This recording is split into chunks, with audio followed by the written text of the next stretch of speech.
Halo Sobat AYD yang sudah bergabung. Nih, bentar lagi nih aku lagi invite eh, narasumber kita, psikolog klinis AGD, Mbak Farida.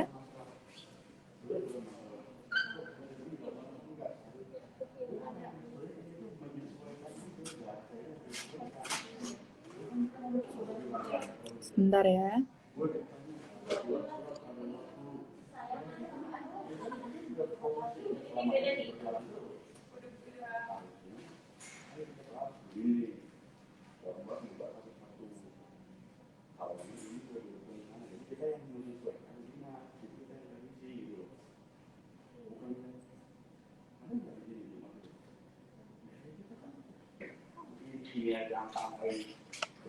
Oke.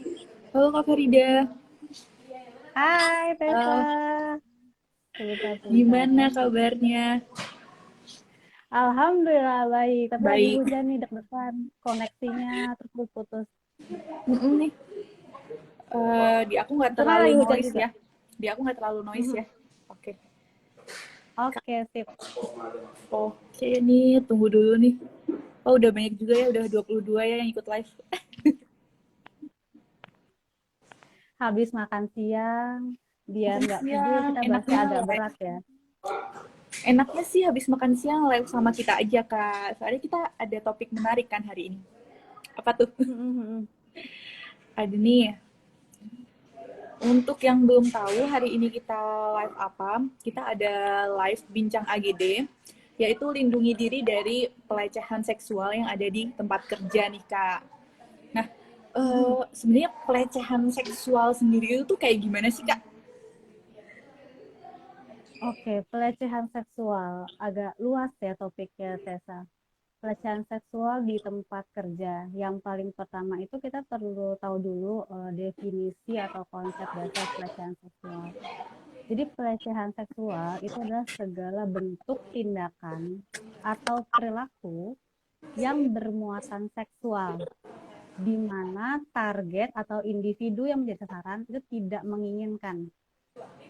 Gitu. Jadi ada yang digarisbawahi kata-kata tidak diinginkan, bukan suka sama suka. Oke. Makanya kita sebutnya pelecehan seksual.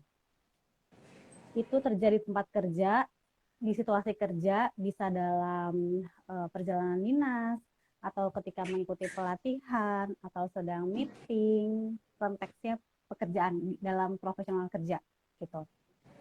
Dan kita perlu tahu juga ada 4 ciri khusus ternyata yang dinamakan sebagai pelecehan seksual.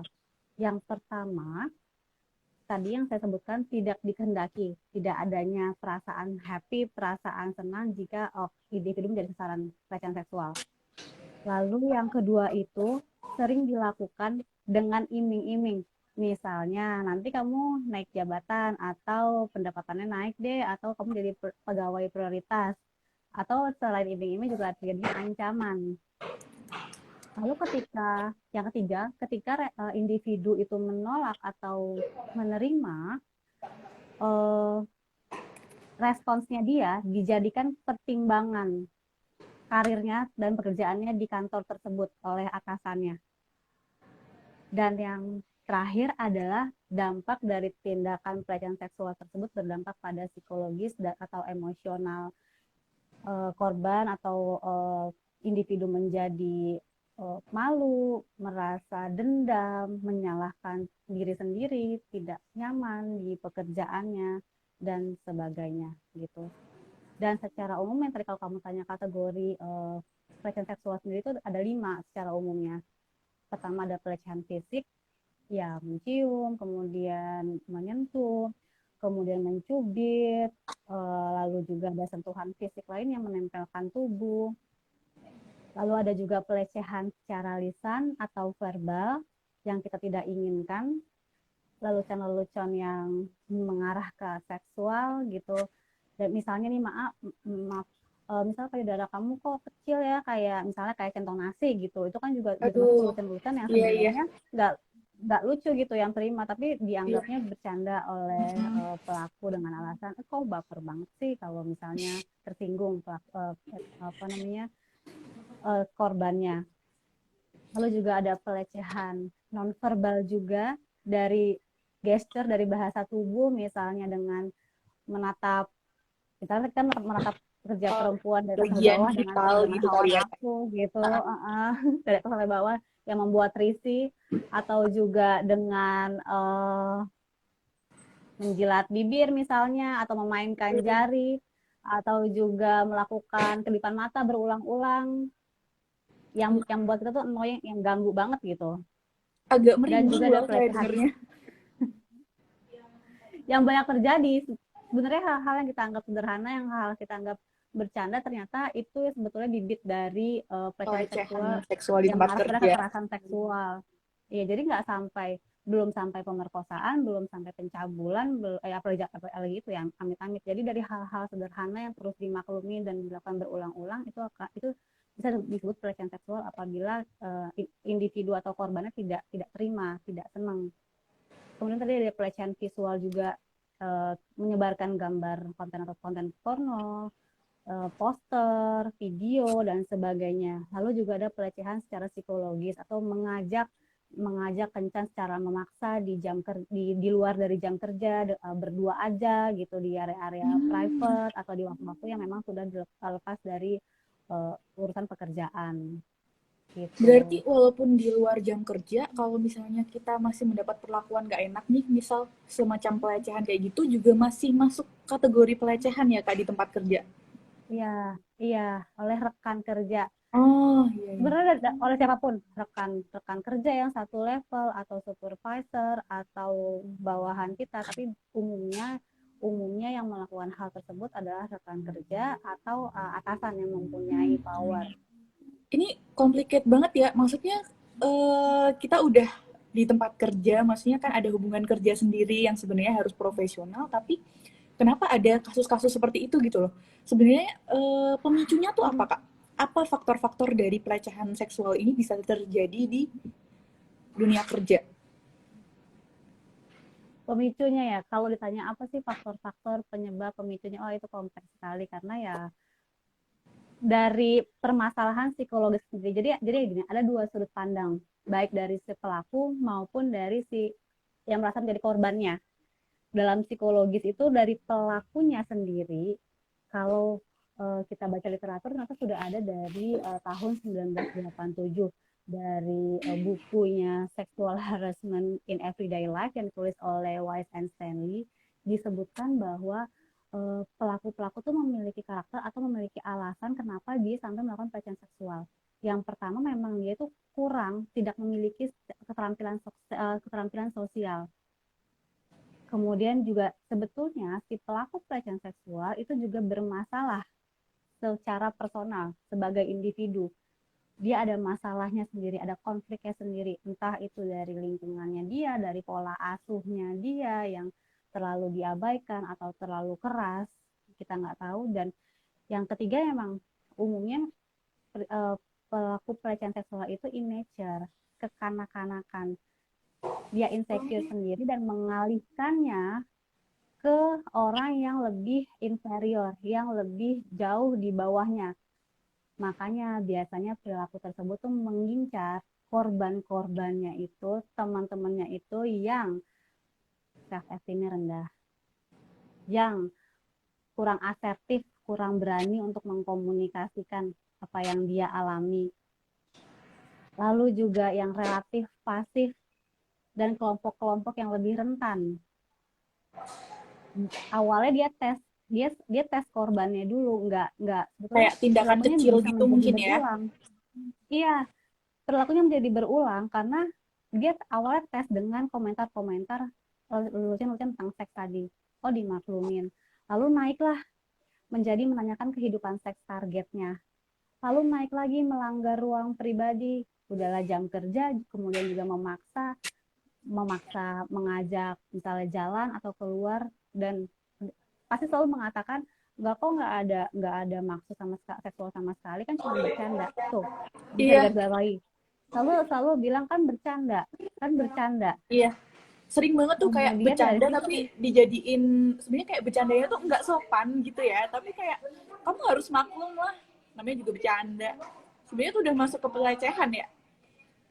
Iya, iya, iya. Kalau kita merasa tidak nyaman lama-lama, tidak bisa dijadikan alasan terus-menerus kan bercanda atau kita yang baper gitu. Enggak. Iya. Gimana sih tanggapan, aku mau tanya nih, tanggapan Kak Farida tentang orang-orang yang misal kayak gitu kan banyak tuh yang bercanda masalah yang tidak mengenakan itulah, kayak yang masuk ke pelecehan seksual. Tapi dia bilangnya kayak, ah kamu baper banget sih, kan cuman bercanda. Malah balik menyalahkan korbannya tuh gimana tuh? Biasanya memang akan seperti itu. Jadi playing victim malah jadi korban yang merasa Iya, korban yang si pelakunya itu yang merasa ya merasa jadi korban juga. Korbannya merasa iya, bersalah jadinya. iya. Kak, gimana Terus tuh menerus tanggapan berulang. kakak tuh? Oleh karena itu saya memang sengaja ya mengedukasi di siang hari ini untuk kita sendiri nih mengantisipasi, memperkaya diri sehingga kalau kita merasa diperlakukan dengan tidak nyaman, apalagi secara seksual tidak nyaman, kita bisa berani bersuara, tidak Nah, terus mentalnya sebagai korban. iya betul. Itu tujuannya sebetulnya. Jadi bagaimana kita memang memperkuat diri, memberdayakan diri sendiri dan berani dan tidak menormalisasi hal-hal yang memang tidak sopan seperti itu. Iya. Berarti sebenarnya kalau misalnya emang buat kita nggak nyaman, ya ngomong aja. Maksudnya Iya, jangan iya, dimaklumin iya. terus-terusan, ntar malah jadi bisa nggak sih kan kak? Bisa tuh kayak yang verbal tadi, misal misal kayak catcalling dulu, terus malah merambah jadi pelecehan secara fisik. Sering ya? Iya, Sering banget banyak betul. terjadi. Sering memang. Nih, tahapannya. Catcalling. Catcalling tuh kalau yang belum tahu, yang siul-siulan cantik, Hmm, cewek, seksi deh lagi di jalan gitu, lagi di ruang publik ya. Memang tahapan itu dari hal-hal sederhana yang dimaklumi. Jadi komentar seksual dimaklumin. Lalu naik lagi ke sikap seksual, dianggap maklum juga. Lalu ada sentuhan, yang nanti pada akhirnya ya dia tertekan secara relasional, tapi nggak bisa ngomong juga. Jadi kalau dari komentar saja sudah mengganggu, sudah meresahkan kita, ya kita harus bilang. Bilang, entah itu lapor atau menghindar. Dan tidak perlu banyak lagi apa saya yang salah ya, apa baju saya yang salah ya, apa iya. penampilan saya yang salah ya. Enggak, padahal ya memang ya Memang orang itu tersebut aja salah, yang memang memang dia salah tidak. gitu. Aduh, ada-ada aja ya. Nah, kalau misalnya nih di tempat kerja, otomatis kan kita identik sama perkantoran, kayak gitu kan Kak. Hmm, Nah, aku hmm, kayak mikir aja sih, orang-orang yang di kantor ini kan pasti basicnya sudah memiliki pendidikan nih. Pastinya relate dong. ya, Heeh. Kenapa orang yang berpendidikan bisa melakukan pelecehan kayak gitu? yang tadi aku bilang orang yang memiliki tidak tergantung oleh pendidikan, usia Nah, juga. Karena kan memang ada alasan-alasan penyebab psikologis di sebelumnya, di masa sebelumnya yang iya. memang belum terselesaikan. Pelaku pelecehan seksual tujuan utamanya adalah ingin mendominasi, ingin merasa puas, merasa lega, merasa dia hebat, merasa kuat, tapi caranya salah, tapi caranya nggak sehat. Jadi Oke. dia memuaskan egonya dia dengan cara bukannya yang instan ya udah deh gangguin aja dia, semakin orang tersebut merasa tidak nyaman dia semakin puas, malah semakin senang, malah semakin egonya terpuaskan. Aduh, serem Jadi banget ini. tidak jadi tidak tidak tergantung oleh pendidikan ataupun usia, semakin dewasa seseorang semakin dewasa juga pemikirannya enggak. Kalau memang konflik-konflik masa lalunya memang belum terselesaikan. Kalau ngomongin area psikologis memang panjang gitu, kompleks ya. Jadi balik Mm-mm. lagi nih dulu ya dia kayak gimana, terusnya hubungannya dia seperti apa, lingkungannya seperti apa yang membuat dia bertumbuh. Berarti sebenarnya malah nggak terlalu terikat ya sama apa tuh tadi kayak dia udah tingkat pendidikannya lah, terus kayak tingkat Enggak pekerjaannya sama misal udah sekali. manajer atau apa. Oke, aduh sebenarnya serem ya. Berarti sebenarnya pelecehan ini bisa terjadi kepada siapa aja di lingkungan kerja dan bisa dilakukan oleh siapa aja ya. Iya betul, siapa saja. Yang nggak Bisa kita sangka laki-laki bahkan. yang menjadi betul. Betul. Bisa laki-laki dan perempuan yang menjadi korban, Ah, laki-laki dan perempuan yang menjadi pelaku, itu dia tuh pelecehan Kak. seksual oleh laki-laki terhadap perempuan, pelecehan seksual dari perempuan terhadap laki-laki, atau pelecehan seksual sesama sesama jenis, sesama kelamin, itu bisa aja terjadi Aduh, siapapun. astaga, pusing banget ini dengernya.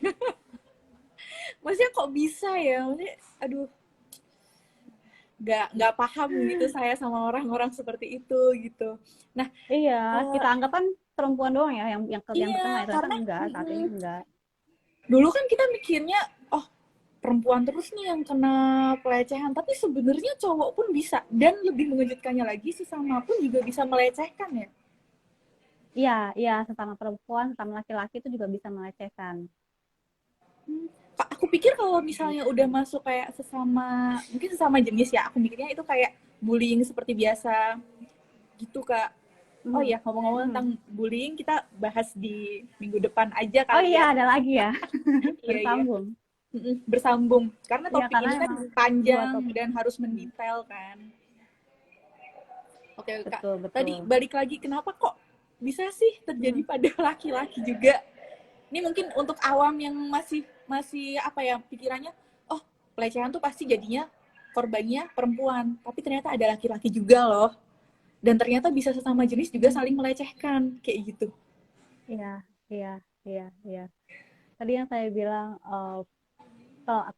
korban atau yang menjadi target sasaran umumnya yang inferior, yang Iya, merasa tidak, yang merasa apa namanya, tidak berdaya, yang merasa kalau di diganggu atau diperbuat tidak nyaman, ya udah deh maafin aja, yang legowo, yang sabar, yang tidak memiliki keberanian untuk speak up gitu. Karena lagi-lagi tadi yang uh, pelakunya tersebut memang dia melecehkan atau melakukan kekerasan untuk membuat egonya itu naik, memuaskan membuat harga egonya diri, ya membuat kayak. pride-nya naik. Iya, iya. Oleh karena itu saya lebih apa ya, lebih lebih gemes, lebih gegeran gitu untuk mengedukasi, ayo kamu harus kuat secara mental ya. Kamu juga Karena harus kalau bisa nanti speak sudah, up ya. iya, kalau kalau sudah terlalu panjang, lukanya sudah berlarut-larut, sudah lama, korbannya sendiri yang terpuruk. Dia sendiri yang merasa, aduh saya tidak berharga, hidup saya hancur, saya Padahal jijik dengan diri saya sendiri. Banyak yang kayak gitu, padahal yang yang sudah salah tuh yang bertahun-tahun. melecehkan gitu ya. Aduh, Yang emang melecehkan ya bener udah deh aja berkeliaran gitu. kalau misalnya kayak gitu emang bener-bener kamu tuh harus berani ngomong ngomong aja dulu. Iya, speak up aja dulu.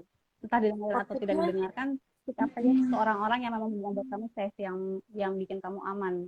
iya, kayak takutnya nanti kalau misalnya udah speak up tapi kalau nggak speak up nih, kalau nggak speak up si pelakunya ini malah terus-terusan ah diem aja nih, ayo lanjut terus maka malah makin parah gitu kak. Iya, dan dia malah makin senang, malah dijadiin target seumur hidup malah. Aduh, Makanya yang sedih adalah kalau di tempat kerja ya. Lu saya jadi mm-mm, bingung. Kalau di tempat kerja ya, yang sedih malah korbannya yang resign mm-mm. karena merasa tidak mendapatkan bantuan, mendap, mau mendapat bantuan pun juga prosesnya panjang, Iya berbelit-belit jadi ya. udah keburu capek duluan, berdamai dengan si pelaku, yang mana ketika berdamai kan memaklumi lagi, buat wajar lagi, ya berulang lagi, nggak putus tuh rantai pelecehannya. Iya betul. Dan malah dia secara psikologis ya hancur, sampai bahkan depresi hingga ingin mengakhiri hidupnya karena merasa tidak tidak bisa apa-apa gitu, kalau sudah terlalu terlalu lama gitu, terlalu panjang. Agak serba salah kalau dibilang komentar-komentar seksual yang kayak catcalling itu sebenarnya baper, sebenarnya bercanda doang, kalau dimaklumin terus menerus akan kejauhan. Tapi kalau sudah kejauhan, kalau sudah sampai kekerasan seksual, apalagi yang sampai ada pencabulan, pemerkosaan, susah lagi dibenerinnya, Iya betul betul. dipulihkannya. Oh, ini Kak, kayak gitu kan sering terjadi nih, beberapa korban juga kadang udah speak up nih, udah bicara, "Saya udah kayak gini, saya dilecehkan." Tapi ketika Hmm. malah orang-orang mendukung atau menyalahkan si korban. Kamu sih kayak gini, kamu sih kayak gini. Kita harus gimana gitu menurut kakak? Kan Iya, sering banget banyak itu, yang seperti sering. itu. Mm-mm. Kita tuh kadang Iya, aku baju sampai kamu gemes gitu sendiri ketat. gitu. Serba salah ya jadinya ya. Iya, bener. Cerita malah disalahin. Nggak cerita sakit sendiri. Iya, bener. Lagi-lagi cari cari tempat cerita yang aman karena memang tidak semua orang itu paham, tidak semua orang Mm-mm. itu mengerti keadaan kita. Oleh karena itu banyak kok sekarang bantuan tenaga profesional atau teman-teman yang memang sudah aware, komunitas yang sudah aware tentang pentingnya kesehatan mental, tentang bahayanya pelecehan seksual jika tidak tertangani. Carilah bantuan atau support group yang seperti itu. Kalau memang lingkungan kita tidak mengerti, kalau memang kita merasa useless, udah ngomong sama orang tua, sama pasangan, tapi dianggapnya sederhana, mungkin bukannya mereka yang bisa menolong kita, mungkin ada orang lain lagi atau ada komunitas lain lagi yang bisa menolong. Gitu. Oke. Jangan pasif, ya kita perlu bergerak walaupun memang saya paham sulit ya, sulit Iya. untuk Mungkin kita sekarang nggak ngerasain ya. Tapi sebenarnya buat iya mereka yang menjadi iya korban itu tuh kayak berat banget mungkin ya. betul betul betul berat dan bingung. Mereka merasa biasanya klien-klien saya merasa serba salah, harus kemana mencari bantuan Aduh. Oke deh Kak, gitu. sekarang mungkin gini kali ya. Kalau misalnya nih, tapi jangan sampai deh. Misal kalau misalnya kita menerima perlakuan yang melecehkan kita secara seksual di Hmm. perkantoran nih misalnya, kita tuh harus gimana? Apa yang harus kita lakukan pertama? Oke, kalau di tempat kerja kita mengalami pelecehan seksual, sebetulnya dari tahun 2011 ya kalau tidak salah tuh ada pedoman pencegahan pelecehan seksual yang diterbitkan oleh Kementerian Tenaga Kerja dan Transmigrasi yang bekerjasama dengan ILO. ILO itu adalah eh, apa namanya?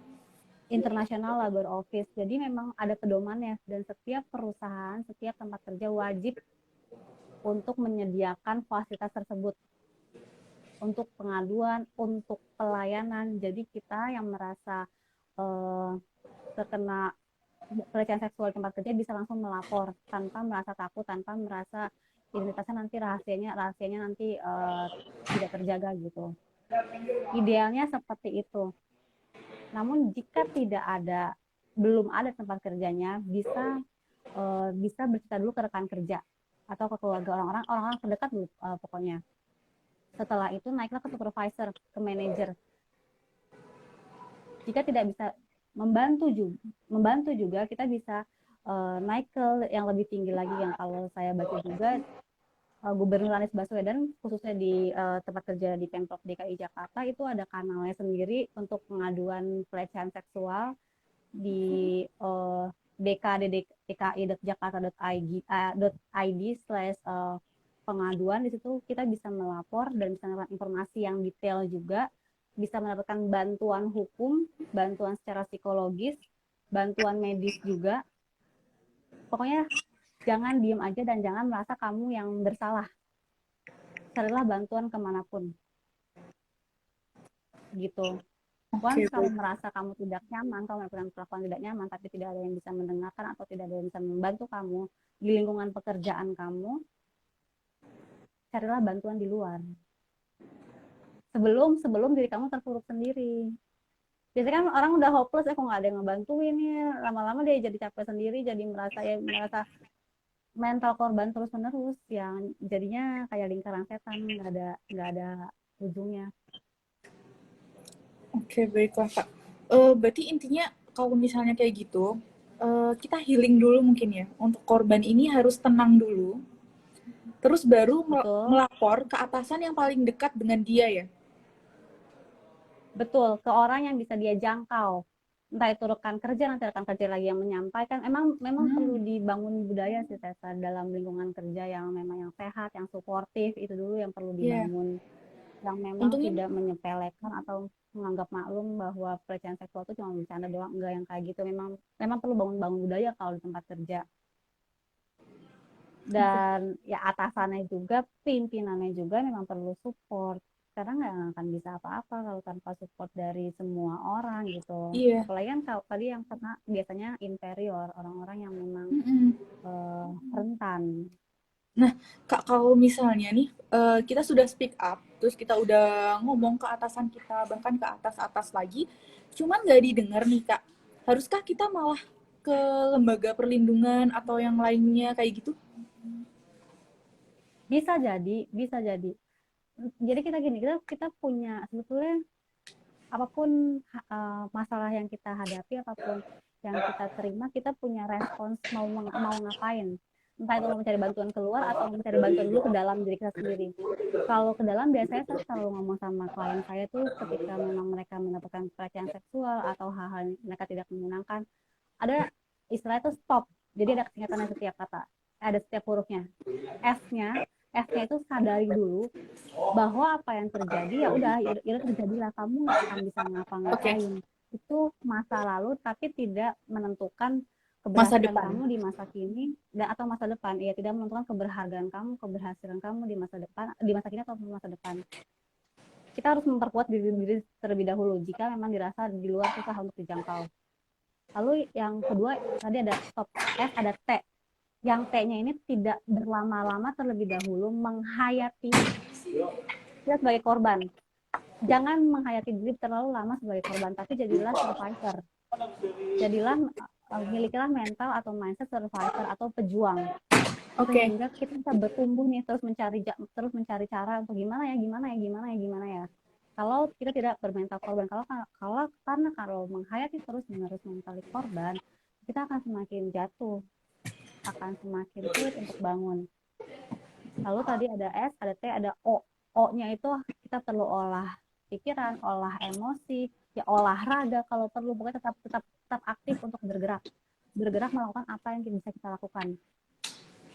itu juga penting ya, Agar tidak olahraga. lama-lama, iya, agar tidak lama-lama ada dalam emosi yang negatif atau emosi yang terus-menerus membuat diri kita tidak bisa bangkit gitu. Mm-mm. Dan yang terakhir adalah pergi ke profesional. Orang-orang yang memang kamu percaya. Jangan ragu dan jangan bimbang untuk segera mencari bantuan sesegera mungkin Oke, berarti gitu. ingat-ingat ya, langkahnya ada stop, S tadi sadari, Ya, untuk T-nya oke. Saya tidak berlama-lama tidak menghayati mental berlama-lama. kamu sebagai korban. O-nya olah ya, Kemudian olah O-nya itu emosi. olah semuanya, olah pikiran, olah emosi kamu. Lalu Dan P P-nya pergi pergi ke ke profesional kan. profesional. Karena banyak nih Tessa, karena banyak kasusnya klien-klien saya yang pelecehan seksualnya di usia, nah katakanlah di usia dia 17 tahun baru datang ke profesional ke 30, di usia dia ke 30 tahun baru Aduh, baru mulai berani.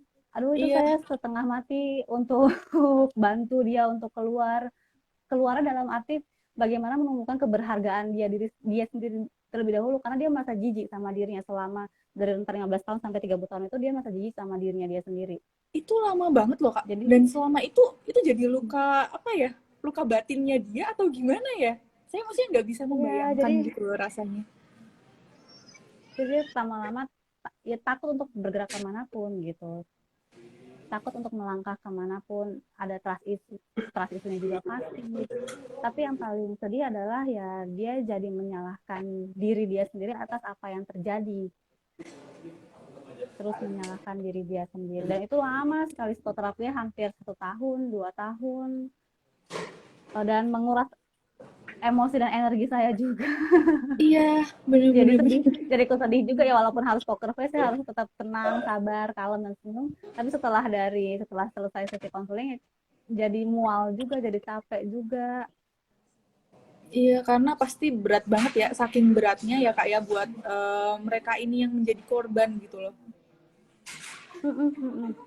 Oke, teman-teman mungkin nanti kalau misalnya ada yang ditanyakan bisa komen di kolom yang ada, nanti kita bacakan di sesi tanya jawab di akhir. Oke Kak, lanjut nih. Aku ada beberapa pertanyaan, bentar aku cek dulu. Oh iya, untuk kasus pelecehan seksual ini, bisa nggak sih Kak kita sampai lapor ke polisi gitu? Kalau misal di tingkat organisasi, mereka nggak bisa menangani seperti itu tuh. Ya sepengetahuan dan sepemahaman saya yang masih pendek, kalau lapor ke polisi memang alurnya agak panjang, prosesnya agak panjang, membuang banyak energi, waktu dan uang juga, dan nanti malah khawatirnya gitu, khawatirnya berakhir pada tadi ya malah resign, malah kita yang resign kan, ya bisa dilaporkan bisa, cuman prosesnya agak masih masih saat ini ya semoga harapannya lebih baik, masih panjang kalau dilakukan polisi, apalagi tidak ada bukti yang konkret yang spesifik kalau kita dilecehkan, karena kan nggak kelihatan, karena itu nggak kelihatan kalau nggak ada Itu juga bukti Kak. foto, bukti video, kemudian juga Karena kan kalau bukti misalnya luka-lukanya. pelecehan ini kan pasti terjadinya tiba-tiba kan. Kebanyakan pasti Mm-mm. tiba-tiba dan korban nggak mempersiapkan untuk merekam atau Iya, apa. Kan nggak iya. lucu banget kalau misalnya mau di ini terus kayak dia ngerekam kayak gitu kan nggak mungkin. Jadi kayak bukti yang dimaksud pada kasus pelecehan seksual ini sebenarnya apa sih? Kalau Ataukah bisa bukti yang pernyataan konkret korban? seperti video, foto, pernyataan, dan ada saksi. Hmm, Kalau hanya berdasarkan cerita seperti ini saja itu kurang kuat kalau mau dibawa ke ranah hukum. Saya juga kurang paham gitu dengan hukum, tapi pemahaman saya menghadapi klien-klien dengan pelecehan seksual, mereka memang agak kesulitan untuk mencari bantuan secara hukum. Jadi memang mereka ya lagi-lagi perlu menguatkan diri, perlu healing tadi secara mandiri juga, tentunya dibantu oleh orang-orang yang support, yang orang-orang yang peduli, orang terdekatnya. Karena kalau mau meminta keadilan seperti itu ya memang agak agak susah gitu. Saya agak hopeless ngomongnya. susah Tapi sih emang, bisa. bukan agak lagi Kak, susah, udah susah banget. Aduh, oke. Nah, sebenarnya kan sekarang udah mulai banyak tuh kasus-kasus pelecehan seksual di tempat kerja, di kantor yang udah mulai apa ya, banyak orang menceritakan tentang kasus-kasusnya. Terus kayak sekarang udah rame juga kayak campaign stop pelecehan seksual di tempat kerja kayak gitu. Nah, apakah lantas hal ini bikin beberapa kantor atau malah suatu daerah membuat peraturan, Kak? Ada nggak sih peraturan tentang pelecehan seksual ini? Sebetulnya kalau peraturan pelecehan seksual itu memang sudah secara masif dipublikasikan oleh tadi Kementerian apa Tenaga Kerja dan Transmigrasi di Indonesia sendiri, tetapi memang balik lagi ke perusahaannya masing-masing mau menerapkan atau tidak, mau memfasilitasi atau tidak pengaduan-pengaduan tersebut, menganggap penting atau tidak. Jadi kalau udah bicara di tempat kerja, balik lagi ke tempat kerja masing-masing. Sejauh apa mereka memfasilitasi tempat pengaduan atau apa ya, tempat bantuan untuk perilaku pelecehan seksual yang terjadi. Tapi kalau secara nasional, pemerintah daerah sudah ada undang-undangnya, sudah ada peraturan yang mengatur hal tersebut. Bahkan juga Pak Anies juga kan sudah membuat surat edaran bahwa kamu boleh loh, kamu langsung aja, jangan takut, jangan ragu untuk melapor, untuk datang, karena kita memfasilitasi baik secara hukum, baik secara informasi yang detail, kemudian juga bantuan secara psikologis, kemudian juga bantuan secara fisik, secara medis gitu. Jadi memang Oke. ya, balik lagi masing-masing dari pimpinan kan, kalau perusahaan kan top top and bottom gitu ya, dari atas ke bawah, Iya, gimana nih peran kita juga, termasuk peran kamu, peran saya gitu. pokoknya semuanya berperan ya. Iya, Dan pasti iya, iya, penting. nggak Dan bisa. pasti semua peran ini penting. Nah, tuh, jadi teman-teman ya, mungkin ini penting ya buat pengetahuan. Sebenarnya udah banyak banget perusahaan yang concernnya udah ada di bidang ini, udah ada di hal ini gitu. Begitupun dengan daerah. Semuanya juga udah memberikan kayak peraturan yang mendukung. Jadi sekali lagi untuk kita semua, jika kita mendapat kejadian seperti ini, jangan sampai takut buat ngomong. pokoknya harus berani speak up. Nah Kak, sebenarnya kalau misalnya untuk kita ngomongin, tadi kan udah ngomongin korban ya, boleh nggak sih kita ngomongin kayak pelaku ini? Apa mau diomongin apanya pelakunya? Iya, jadi kayak aku penasaran aja gitu, sebenarnya tindakan yang baiknya dilakukan oleh perusahaan ataupun kantor lah kayak gitu jika ada pelaku pelecehan seksual, apakah lantas didiamkan terus ada beberapa sanksi tertentu gitu, atau bahkan sampai dikeluarkan kayak gitu? Dan pasti kan beda-beda kan ya peraturannya setiap perusahaan. Iya. Tentunya apabila memang sudah ada bukti yang kuat, bukti yang cukup, kita tidak perlu memberikan efek yang jera untuk pelaku. Ya, efek jera apa sih efek jera? Ya tergantung masing-masing perusahaannya lagi, bisa dikeluarkan, bisa dipotong, misalnya potong pendapatannya, bisa di jabatannya, di level jabatannya diturunkan, tapi perlu ada efek jera karena perilaku dia ini sebetulnya tidak bisa dipandang normal, maksudnya tidak wajar, tidak biasa, malah mengganggu orang. Dan kalau dinormalisasikan, kalau dibiasakan ya nanti akan berkembang terus semakin banyak. Gitu. Jadi dari perusahaannya sendiri perlu ada peraturan gimana membuat pelaku tersebut mendapatkan hukuman atau efek jelas lain, sanksi sosial tentunya. Oke, berarti tergantung ini ya perusahaan masing-masing, yang penting memberikan efek jera dan harus tegas sih ya Kak. Karena seringkali banyak nih udah ada peraturannya nanti mau diginikan, tapi nggak tegas. Jadinya kayak ya udahlah, nggak apa sekali, 2 kali, ntar malah jadi 3, 4, 5. Malah jadi berkali-kali kata ya. ada Mbak Is. Kata Mbak Is itu juga ada efek jerah, harus dibawa ke ranah hukum. Betul, dibawa ke ranah hukum. Cuman kalau ke ranah hukum balik lagi belum ada juga kejelasan undang-undangnya juga kalau mau dibawa ke ranah hukum gitu. Karena kan tadi dia pelecehan seksual itu kan banyak sekali jenisnya juga, yang hukumnya juga belum, apa sih kalau di bahasa hukum tuh saya juga agak kurang paham, yang perdana, tidak ada perdata gitu, Pidana masih perdata. hukum yang masih perdata gitu, yang masih hukum kekeluargaan.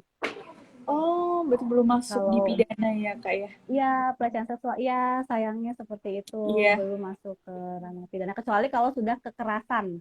Kalau sudah, kan ada pelecehan seksual, ada kekerasan seksual. Kalau kekerasan bisa dibawa ke ranah hukum. Iya tuh. Aduh, gemes juga sih kadang kalau misalnya lihat pelaku masih wirawiri, masih melakukan aktivitasnya, sedangkan korban kayak udah berjuang setengah mati buat hidup seperti Iya biasa untuk kayak gitu. keluar ya. Kesel banget Kak. Nah, bentar Kak, aku ada pertanyaan lagi nih tentang, kita balik ngebahas korban lagi, tapi sebelumnya aku ingetin lagi ke teman-teman kalau misalnya mau tanya beberapa hal mengenai pelecehan seksual di tempat kerja ini, silakan komen di bawah, nanti kita akan bacakan di akhir sesi. Nah, ini udah ada beberapa penanya. Ya, sabar sebentar ya, kita selesaikan bahasannya dulu. Ini Kak, kalau misalnya tadi kan pelaku, kita balik lagi ke korban. Kalau misalnya korban ini sudah mengalami dilecehkan lah, itu gimana ya cara healingnya? Tadi kan udah ngebahas tentang bagaimana yang harus dilakukan korban, yaitu lapor. Nah, sekarang kalau misalnya gimana cara dia mengolah perasaannya, gimana cara dia healing dari perasaan itu tadi, kayak gitu. Oke. Hampir mirip tadi jawabannya yang tadi saya bilang, stop itu. Dia perlu betul-betul memang secara sadar kalau mau healing kan artinya kan sembuh ya, pulih.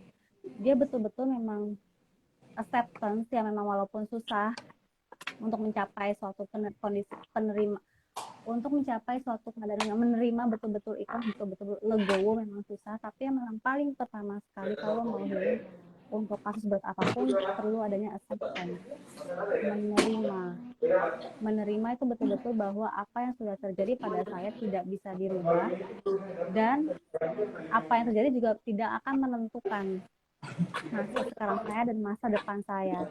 Jadi apa yang bisa saya lakukan ya saat ini untuk membuat saya lebih baik, untuk membuat saya bertumbuh, tentunya dilakukan secara sadar.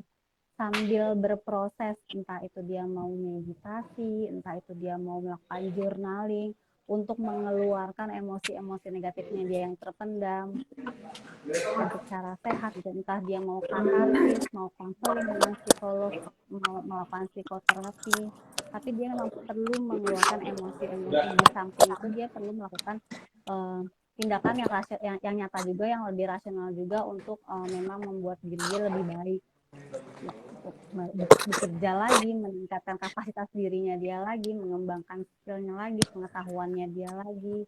Secara aktif memang dia perlu bergerak dalam untuk membuat diri dia terus bertumbuh.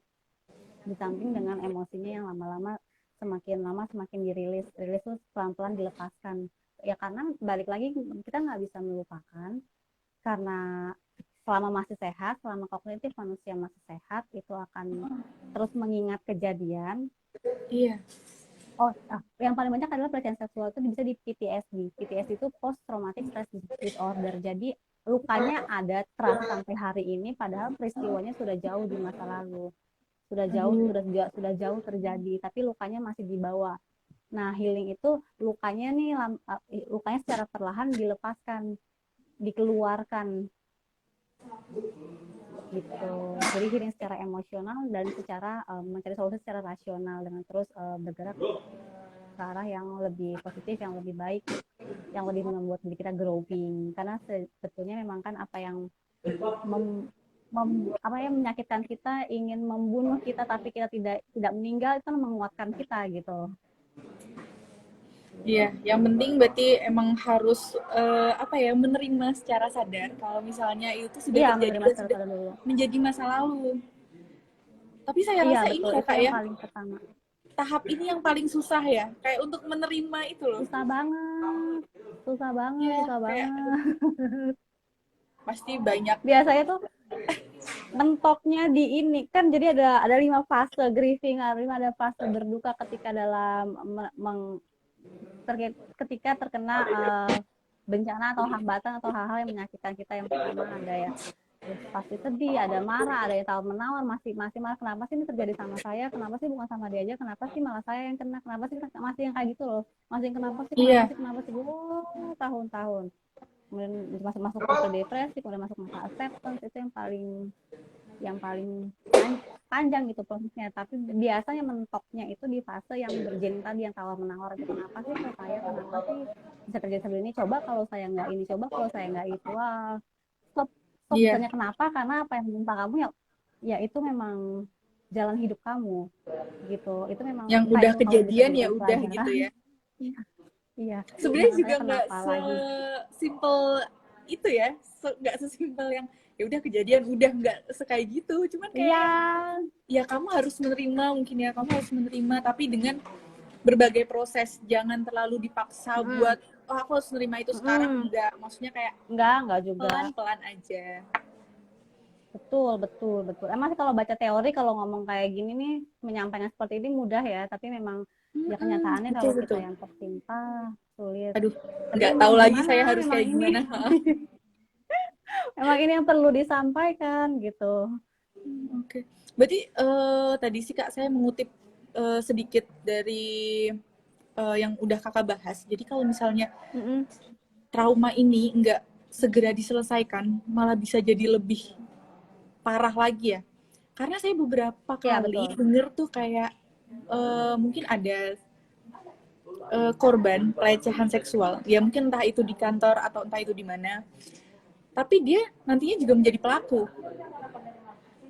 Atau apakah ini Ya. dampak dari hal tersebut juga? Jadi kayak yang dia belum sembuh gitu malah kayak, aduh, aku harus ngebales nih kayak gitu.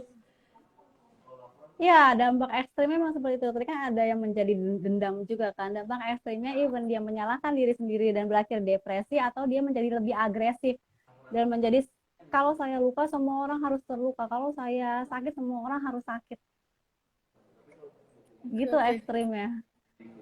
Aduh, serem banget. Kalau Jadi, tidak diolah, kalau luka tersebut tidak diolah dengan baik. aduh, jangan Gitu. sampai kejadian sih sebenarnya ke kita. Tapi kalau misalnya ada ataupun teman ada yang mengalami, seenggaknya kita udah tahulah harus bagaimana, harus menasihati seperti apa Ya, juga. Iya, betul, betul, betul. Ya, Harus terus mendampingi seperti apa, kasih support yang seperti apa juga. betul.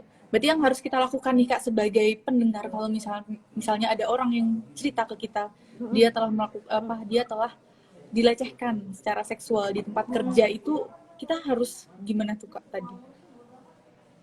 Kita Oke, sebagai pertama pendengar. dengerin dia dulu aja karena tadi dia perlu mengeluarkan emosi negatifnya, jadi dengerin dulu aja selama kita juga memang capable dalam dalam segi waktu maupun emosi emosi kita karena kan capek ya mendengarkan keluhan-keluhan atau cerita sedih demikian itu capek sekali sebetulnya. Dengerin dulu aja. Nah, pertama kita tanya bantuan, lalu langkah selanjutnya kalau mau apa yang bisa saya bantu. Kalau memang kita melihat dia rentan dan tidak bisa mengambil keputusan, kita bisa sebagai saksi untuk melaporkan entah itu ke atasan, entah itu ke pimpinan, entah itu ke supervisornya, entah itu ke orang yang lebih berpengaruh. Kita bisa nih yang lebih sehat, yang lebih rasional untuk bertindak. Kalau kita melihat teman kita yang cerita tidak punya power apa-apa, tidak punya kekuatan untuk berpikir juga secara lebih logis, secara sehat Berarti kita gitu. bisa ya mengambil keputusan, maksudnya ya mungkin untuk kebaikan teman kita ini, Iya, iya uh, betul. karena Jangan dia emang didiamkan. juga Jangan pernah dalam, mendiamkan ini isu-isu yang seperti ini. iya. Karena jadi nggak putus rantainya, muter aja Iya kayak ya Kak, gitu. saya juga agak ngeri tuh sama yang dulunya dia korban terus bisa jadi pelaku. Sebenarnya kayak itu tuh bisa dicegah gitu loh. Kayak Iya, bisa bisa diberhentikan, selesai bisa di dia dihentikan, bisa di gitu. stop. Cuman mungkin dia tidak mendapatkan penanganan yang tepat mungkin ya. Jadi penting Betul, banget nih betul. Dan untuk kita ketahui ternyata masalah pelecehan seksual ini juga bukan hal yang tabu, tapi ini justru harus disuarakan. betul, Nah, betul. mungkin ini kita masuk ke pertanyaan terakhir, Kak. Gimana sih cara kita Hmm, untuk mencegah pelecehan seksual di kantor ini terjadi ke kita? Oke, untuk mencegah, saya selalu memulai dari kenali dulu batasan diri kita sendiri. Kenali dulu kita tuh sebetulnya mentolerir sikap-sikap orang seperti apa. Kalau kita tidak nyaman, kita nggak senang, ya kita bisa bilang. Karena kita secara individu, secara personal punya batasan sendiri, punya boundary sendiri. Hal-hal apa aja yang boleh diperlakukan atau dilakukan oleh ke saya, atau hal-hal apa saja yang kamu tidak bisa melakukan itu ke saya. Kenali diri kita kenali diri kita terlebih dahulu. Lalu juga kita perlu memperkaya wawasan kita tentang apa itu pelecehan, apa itu bullying, apa itu kekerasan, dan bagaimana cara mencegahnya, preventifnya kalaupun sudah terjadi ke kita atau ke teman-teman terdekat itu apa yang bisa kita lakukan. Perkaya diri dengan wawasan. Jadi nggak panik gitu. Jadi tahu apa yang harus dilakukan, langkah selanjutnya apa. Lalu balik lagi, jangan ragu untuk bersuara, jangan menormalisasi hal-hal bentuk-bentuk pelecehan sekecil apapun. Misalnya dengan malah buat bilang ke diri sendiri, aduh apa kita yang terlalu sensitif ya, apa kita yang terlalu baper ya diperlakukan demikian ya, apa salah kita ya. Padahal bukannya lagi, sekali lagi, bukan kita yang salah, bukan kita yang kurang, bukan kita yang tidak sopan, tapi memang dia pelakunya yang bermasalah, yang memang ada masalah, dan justru dia yang perlu mendapatkan penanganan, bukannya kita nih sebagai korban. Ya tapi kan sayangnya korban yang malah terpuruk gitu. Jadi perkaya diri kita dengan dengan informasi yang memang bisa membuat diri kita berdaya gitu. Dan untuk perusahaannya juga perlu lagi dibuat aturan yang tegas, sanksi yang tegas yang membuat efek jera agar perilaku-perilaku tidak sopan, perilaku-perilaku yang mengganggu kenyamanan bekerja tidak terulang lagi gitu, tidak terjadi, bahkan sampai tidak terjadi gitu. Karena kan juga efeknya kemana-mana, selain ke korban, ke perusahaannya juga berdampak kan, citra publiknya jadi turun, kemudian masyarakat juga udah nggak percaya lagi sama perusahaan tersebut Iya, kalau sampai betul. ada uh, pelecehan seksual yang misalnya sampai ke ranah publik gitu, merugikan kedua belah pihak sebetulnya. Iya, nanti Itu kalau yang misalnya sampai perlu. ke ranah publik, sebenarnya yang salah cuma Hmm. satu dua orang, nanti yang dihujat malah satu perusahaan Iya, gitu ya. satu perusahaan. Karena masalah kita bersama sebetulnya, bukan masalah satu orang aja. Betul, betul. Iya nih Kak, aduh. Kadang suka serem ya, kadang kita sudah menerapkan tindak-tindak pencegahan, tapi masih ada juga ya yang berani melecehkan gitu. Karena memang Iya, sudah ini ya, hal itu udah ada di diri dia gitu. habit kayaknya, kebiasaan. Baiklah, ya intinya pokoknya Kebiasaan yang perlu dihentikan. Iya, intinya buat teman-teman semua ini tuh jadi apa ya, wawasan lah kalau misalnya kita tuh memang harus tahu tentang aturan-aturan tentang pelecehan seksual, dan ini tuh bisa terjadi di mana aja, termasuk di perkantoran kayak gitu. betul. Bah, sering Yang ya, kita sering pikir banget. orang-orangnya yang kita pikir Iya, orang-orangnya iya. edukatif, apa sih, berwawasan, terusnya juga fancy gitu, orang-orangnya keren. Tapi Iya, memang perlu tadi. disosialisasi sih, maksudnya. Makanya setiap ada kesempatan, kalau bisa ya setiap perusahaan memiliki kayak kanal-kanal Aduan. edukatif, kemudian juga ada memang expert-expert juga yang terus mempromosikan gitu, kalau menjaga kesehatan bagaimana caranya, yang apa yang baik, apa yang tidak gitu. Perlu perlu sering disosialisasikan perilaku-perilaku pekerja yang sehat gitu, lingkungan kerja yang sehat, yang aman, yang suportif Ya, gitu. selain dari kitanya sendiri, saya harap juga sekarang perusahaan-perusahaan atau lingkungan kerja, mereka yang mempunyai peran di situ tuh mulai sadar terhadap pentingnya hal ini. Jadi kayak nantinya nggak mengentengkan, nggak kayak ya udah gitu aja gitu. Itu malah memberi celah Iya, nantinya. betul betul, dan tidak panjang juga kasusnya, jadi bisa diselesaikan dalam ranah internal saja Iya. sebetulnya Sebenarnya sering kan ya Kak, gitu. kasus yang sebenarnya bisa diatasi dari Diselesaikan ya. dini, Iya, diselesaikan, cuman dia betul. malah menjadi besar, malah bikin Betul. keributan gitulah istilahnya. Iya. Baik Kak. Karena yang kecil-kecil tadi tuh diabaikan. Nah, Jangan sampai diabaikan yang kecil-kecil, dimulai dari hal-hal atau langkah-langkah kecil terlebih dahulu. aduh, Kecil tapi saya bermakna. nggak ngerti lagi itu kalau misalnya dia sudah menderita secara mental ya, terus masih diabaikan ke tempat yang seharusnya dia bisa melapor lah ya, kayak Iya, gitu. iya, betul, betul. Mungkin kalau misalnya di tempat kerja, di tempat teman-teman bekerja, nggak ada kayak yang apa ya, biro khusus ataupun divisi khusus yang Mm-mm. eh, bisa dilaporkan kejadian itu, bisa ke kepegawaian ya Kak ya, ataupun SDM. Iya, HR-nya, iya, ya biasanya dia yang Iya, menindaklanjuti. betul. Tapi Baik memang Kak. ya perlu disampaikan itu sih berulang-ulang, dan kalau bisa sertakan bukti. Masa sekarang ini masa digital tuh perlu bukti. Ya Iya, walaupun saya paham ketika memang orang ke dalam keadaan stres, ke dalam keadaan panik, keadaan takut, itu ya respons tubuhnya bisa entah dia diem aja atau dia nangis atau dia lari gitu. iya, Tapi sebisa mungkin perlu kelola diri, perlu kelola emosi juga agar kita tidak menjadi korban korban berikutnya gitu. Kita perlu berdaya juga, perlu berani juga untuk menegur atau capture gitu, ya memfoto, iya. mendokumentasikan gitu. Jadi jelas bisa ditindak juga.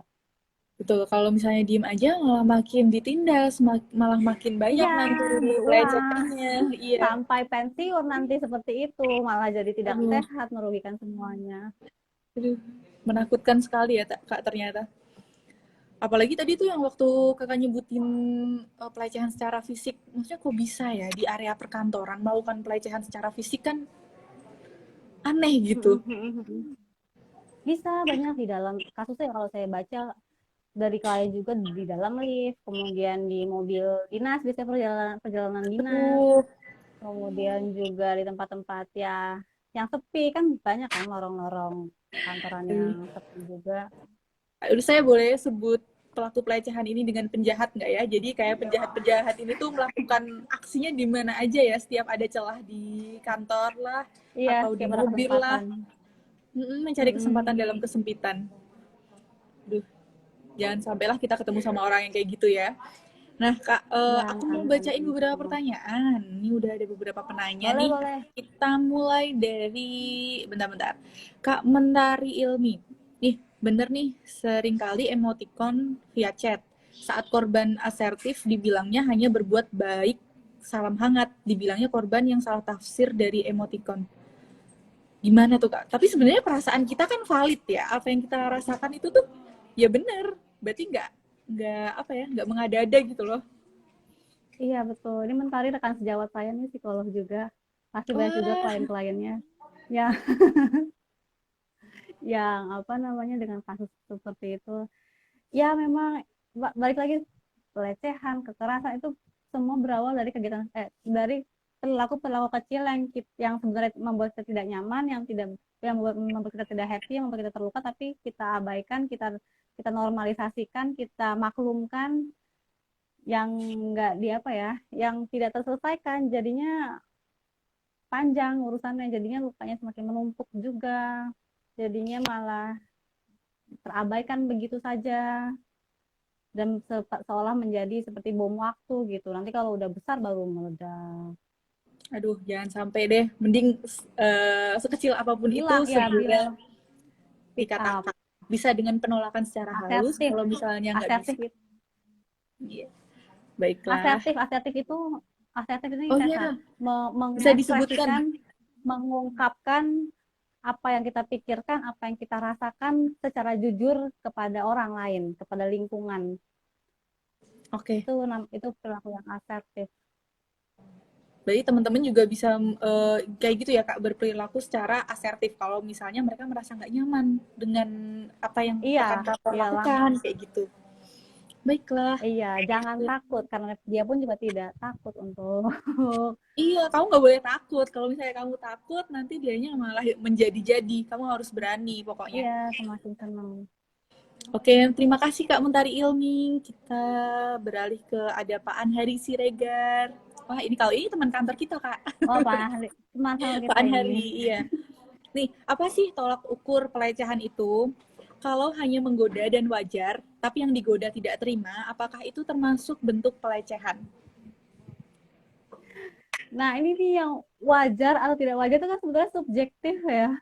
Dan pelecehan itu ke manusia, ya di mana manusia juga unik, manusia juga kompleks. Oleh karena itu, boleh bercanda boleh, tetapi memang tidak kelewatan, tidak melewati batasnya. Apa batasnya? Ya orang tersebut yang menerima, yang bisa menentukan apa batasannya.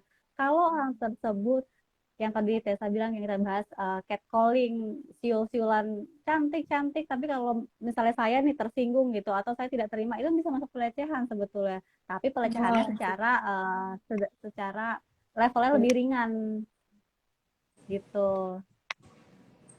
Kalau sesama teman yang sudah akrab, sesama teman yang memang sehari-hari kita main, kita ngobrol, kita cerita, ya kita sendiri punya batasan apakah perilakunya dia masih dalam kategori yang wajar atau tidak.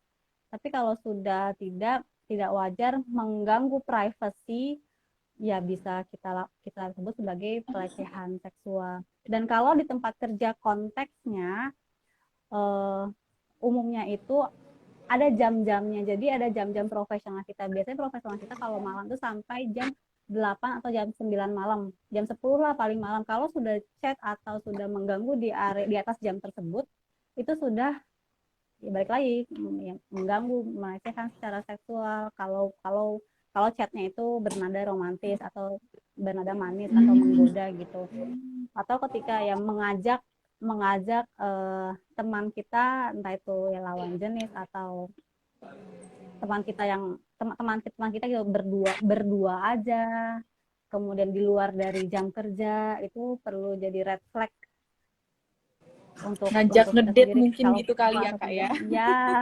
ya beda ya kalau suka sama suka, ya udahlah, ya monggo aja gitu Ya ya, sok udah, deal. Tapi ya kalau tidak terserah. suka, kalau tidak nyaman, kalau yang seksual itu yang di garis bawahi highlightnya adalah kalau tidak nyaman, kalau ada perasaan tidak nyaman. Kalau suka sama suka, Iya. ya udah. Atau apalagi kalau Itu sakit bukan lagi hati gitu kan, pelecehan kalau kalau itu. Iya. itu friendzone. Kalau friendzone kan yang nggak jadi Kak. Kalau suka sama suka Iya. mah. Ya. Oke, balik ke bahasan. Kita udah melenceng tuh tadi. Iya, jadi kalau misalnya kategori pelecehan ini, kalau misalnya korban merasa nggak nyaman ya Kak ya, dan pastinya korban sendiri yang menentukan batasan. Jadi kita harus tahu Hmm, juga ya batasan si korban ini seperti apa. Ada kan orang yang kayak misal disiulin dikit udah merasa kayak aduh nggak nyaman nih, nggak suka gitu. Tapi ada beberapa orang yang misal disiulin kayak gitu biasa ditanggapi aja. dengan ada bercanda, iya Hmm, malahan. Ya itu semua tergantung kita. Tapi apapun yang dirasakan oleh teman-teman itu semua valid. Semuanya benar gitu, benar adanya. Nggak ada yang salah dengan perasaan teman-teman semua tentang hal ini gitu. Nah, oke, balik lagi oh ada lagi. Wah, terima kasih Pak Anhari Siregar. Kita kembali ada pertanyaan dari Kak Ewis Priti. Kalau kita lihat kalau kita lihat berita di TV tentang pelecehan seksual mengerikan, peran pemerintah sangat penting untuk meminimalisir hal ini seperti hukum yang tegas, efek jera yang harus dibawa ke ranah hukum. Jenisnya banyak, tapi si korban menjadi sakit dan pelaku akan brutal jika tidak ditindak. Nah, peran LSM juga berpengaruh untuk mengatasi trauma bagi korban dan semuanya terjadi karena ada kesempatan. Oke, agak banyak nih chatnya, saya bacanya agak patah-patah. Jadi balik lagi ya dibahas sebenarnya peran pemerintah ini besar banget ya kak ya. betul, betul, betul. Dan juga ya LSM termasuk para psikolog juga sedang memperjuangkan rancangan undang-undang yang pelecehan seksual tersebut karena betul-betul sedang mencari sebetulnya batasannya itu seperti apa sih pelecehan seksual karena kan kalau sudah masuk ke ranah hukum harus jelas kan, harus spesifik kan. Nah, Iya itu betul. belum belum ketemu sampai hari ini. Kecuali kekerasan itu sudah bisa dilaporkan. Tapi kalau pelecehan seksual, sepemahaman saya yang ilmu saya juga masih pendek, masih sedikit, itu belum belum apa ya, belum belum mudah bisa dibawa ke jalur hukum. Tapi sering juga ya Kak, misal kasus pelecehan seksual ini disertai dengan tindak kekerasan. Ya, ya, berujung kekerasan. Betul, kalau tidak ditangani Misal, berujung kekerasan. Entah itu pemerkosaan, percobaan pemerkosaan, pencabulan. aduh, iya serem banget ya Tapi Kak kan mengingat jangan itu sampai ya, terjadi maksudnya jangan di sampai ke situ. kantor Itu gitu. beda, itu sebenarnya beda lagi batasan. Tapi jangan sampai ke situ kan Iya, sebetulnya. jangan Jangan sampai. sampai kekerasan. Tapi itu termasuk Ah, kita kategori membahas dulu nih. pelecehan itu ya. Iya, Oke, tapi sudah baiklah yang Kak. levelnya berat sekali, sudah yang jauh sekali itu kekerasan seksual atau wow, udah ngeri banget. Aduh, oke terima kasih Kak. Wis Priti. Ada lagi nih teman-teman yang mau tanya tentang kekerasan seksual di lingkungan kerja mungkin? Ya, setuju sama Kak Is, seperti juga nih aku semuanya sendiri karena ada kesempatan. Kesempatan itu berawal dari pemakluman, normalisasi, pembiasaan aja menganggap hal yang wajar, jadi jangan Iya, kita anggap wajar hal-hal yang demikian. betul betul. Kamu untuk korban juga mungkin harus tegas sekali ya Iya, iya, menentukan batasan dia gitu loh. betul harus Jangan sampai tegas. kepikiran kayak yang aduh aku terlalu lebay nggak ya? Nggak kok, Ya, pasti saya yakin kok. baik boleh, terlalu baik jangan. Baik dan tegas, Oke. harus baik dan tegas. Terlalu baik tuh misalnya kayak memaklumi kejadian-kejadian tadi ya kayak aduh Iya, gila ini apa salah dijadwalin kayak saya? gini. Ya udah nggak apa-apa lah, nggak Ya apa-apa udah lah. deh, nggak apa-apa dimaafin aja. Aduh. Nggak. Kamu harus bertindak tegas, nggak. Jangan kayak gitu aja terus. Maksudnya nanti takutnya bakal ada hal-hal yang lebih apa ya kayak lebih gawat yang dilakukan oleh si Berulang, ini. berulang dan lebih Iya parah. betul, betul betul. Nah Karena mungkin ada pelakunya itu menganggap korban, apa namanya, pelakunya menganggap korban kalau ini sebetulnya nggak masalah buat dia. Dia senang-senang aja kok, dia fun-fun aja. Saya bercandain kayak kayak gitu gitu. Terus ada pemakluman baik lagi kan, egonya kan terpuaskan. Tapi ya kita pendem aja sendiri ya, yang jadi korbannya itu. iya betul betul kak. Nah ada lagi nggak ya yang mau tanya mungkin? Sebenarnya udah ini sih kak, udah lebih dari waktu yang kita tentukan, tapi nggak apa-apa lah. Kayaknya topik Oh, bahasanya nggak asik ngerasa juga ya. ini, seru banget. Iya, tidak terasa. Nggak terasa udah 1 jam lebih ya. Ayo nih satu kali lagi nih kalau misalnya mungkin teman-teman ada yang mau tanya terkait hal ini. Soalnya topik bahasan siang hari kali ini tuh bener-bener kayak yang membuka insight saya gitu loh. Kayak, oh ternyata pelecehan seksual di tempat kerja tuh bisa jadi semenyeramkan ini gitu. Iya, iya, iya. Kalau tidak ditangani dari sejak dini, sejak awal, kalau terus-menerus dibiarkan, dianggap normal, dianggap biasa. Saya pun juga sama teman-teman psikolog lain tuh sebetulnya juga gemes ya, tapi kita nggak punya power apa-apa gitu. Kita nggak punya power untuk menghentikan ini karena butuh semua pihak, butuh semua aspek, butuh semua lapisan yang mendukung, yang membantu, termasuk masyarakat, keluarga, tempat kerja, tempat pendidikan, sekolah, butuh kerjasama yang masif untuk menghentikan, bukan lagi mencegah, tapi menghentikan. Karena udah banyak kan. Jangan sampai kalau cuma mencegah doang ya kak ya. Nanti takutnya ada Iya, kasus-kasus lain yang berjatuhan. Iya. Berarti betul, sebenarnya untuk menghentikan ini tuh dibutuhkan banyak pihak. Tadi kan daerah udah ada, dari pihak kantor juga ada. Sekarang dimulai dari diri kita juga. Jangan sampai kita juga ikut menormalisasikan. Nah, betul. Jangan sampai mental korban. Kita harus speak up, harus bersuara, harus lapor, harus mengabaikan, pokoknya harus jangan terima-terima aja deh, jangan terlalu baik lah. Nah, kamu jangan juga harus berani speak gitu. up tuh.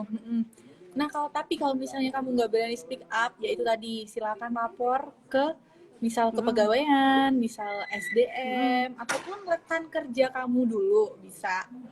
Betul. Nanti kan mungkin pasti tindakan kecil itu selalu membawa perubahan yang baik kan? Betul. Ya, betul. Oke, baiklah Kak. Sepertinya ini kita sudahi aja.